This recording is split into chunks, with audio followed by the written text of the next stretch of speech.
आप सभी दोस्तों को मेरा नमस्कार। कैसे हैं दोस्तों आप?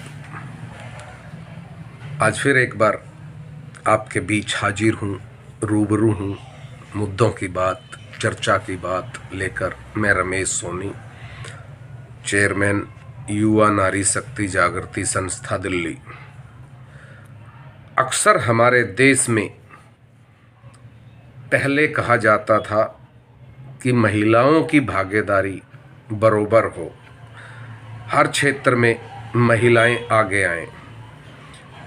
जहां एक तरफ हमारी सरकारों ने नौकरियों में और इसके अलावा और भी अन्य सेक्टरों में महिलाओं को आरक्षण दिया, उनकी अपनी एक सीटें की। आप देखते होंगे रोडवेज की बसों में, डीटीसी की बसों में, मेट्रो ट्रेन में भी महिलाओं के लिए सीट सुरक्षित की गई है, जिस पर महिला ही बैठती है। ऐसा ही राजनीति में भी महिला सीट आरक्षित की गई थी। और इस बार दिल्ली में होने वाले नगर निगम के चुनाव में जो चुनाव आयोग ने सीटों में फेरबदल किया है, महिला सीटों को महत्व दिया है, महिला कैंडिडेट चुनाव लड़ सकें, इसका भी हमारी राजनीति में एक प्रावधान है।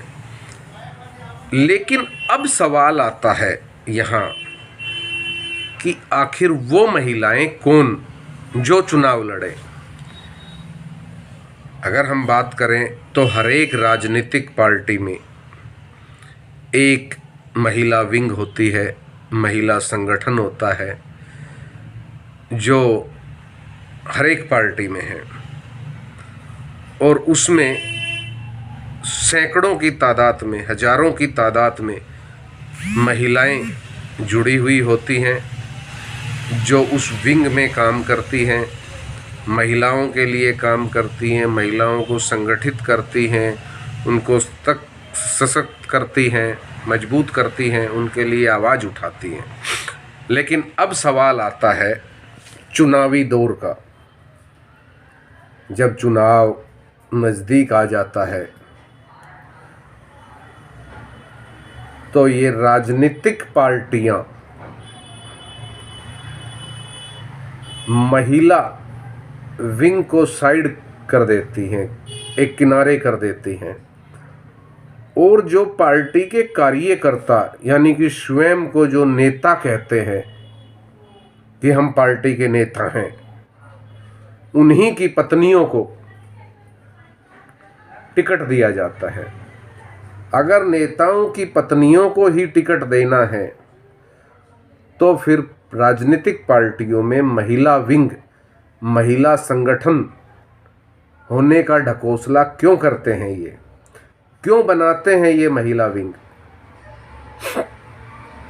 अभी मैं बात करता हूँ दिल्ली में होने वाले नगर निगम के चुनावों की। तो इन चुनावों में जो महिला विंग है उसकी जो कार्यकर्ताएं हैं उन्हें टिकट मिलना चाहिए सही मायने में, तभी उनका सम्मान होगा, तभी उनका मान होगा, तभी महिलाएं राजनीतिक पार्टियों से जुड़कर, महिला विंग में जुड़कर कार्य करेंगी। यदि पार्टी अपने नेताओं की बीवियों को ही टिकट देंगी तो इससे महिला विंग का मनोबल कमज़ोर होगा और वह मनोबल टूटेगा। इसलिए मैं सभी राजनीतिक दलों से आग्रह करता हूं कि जितनी भी महिला सीटें हैं निगम की, उन पर महिला विंग की कार्यकर्ताओं को टिकट दिया जाए, ना कि किसी नेता की पत्नी को। यही सच्ची राजनीति होगी, यही सच्चा नेतृत्व होगा यदि महिला विंग को सम्मान दिया जाता है तो। और यदि राजनीतिक पार्टियां स्वार्थ के बल आकर या किसी लालच में आकर महिला विंग को टिकट ना देकर नेताओं की पत्नियों को टिकट देगी, तो महिला विंग के साथ साथ इस बार पुरुष विंग भी, मतदाता विंग भी इसका खुला विरोध करे।